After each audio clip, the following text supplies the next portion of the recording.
Corruption has been identified as the major challenge Nigeria as a nation is confronted with, and all efforts of bringing this menace to a stop has always met brick.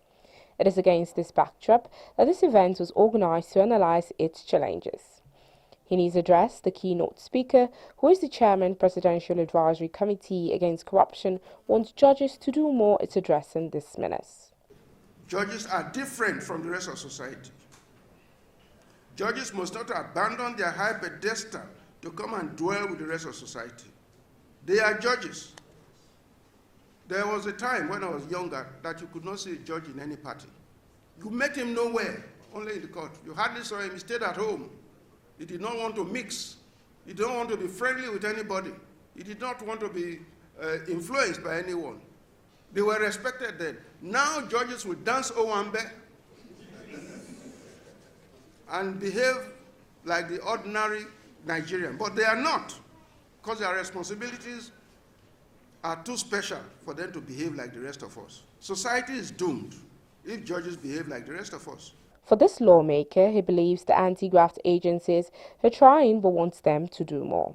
Well, for me, the fight, I think the anti-graft agencies are doing their best given the resources disposed to them. But at the same time, I think prevention should be more of key here. We should discuss more about people not committing those crimes instead of waiting for them to be caught and prosecuted. We should talk about stopping, not just doing and then being caught and all that. That's my position. They, however, went further to give recommendations on how to have corruption reduced to the barest minimum.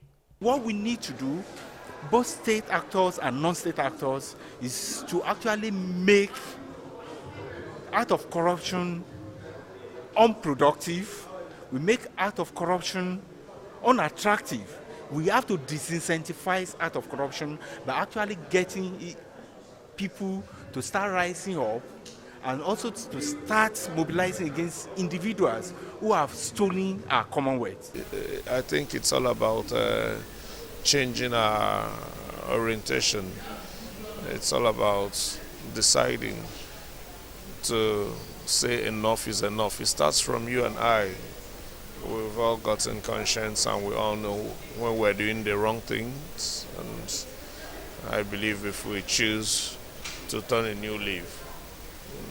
And corruption is not just a Nigerian thing, but yes, it's in a huge dimension and proportion in our country. Well, like I said, if every one of us decides to begin to put in our best and change the way we do things, I'm sure things will get a lot better. There is a monstrous epidemic of high-profile corruption in this country, which is gradually sinking the country. 2, we have in place adequate laws and institutions to stem the tide of corruption and roll it back to manageable proportions. 3, there is a gang-up of the powerful political and business, particularly banking elite, that is determined to frustrate the anti-corruption struggle.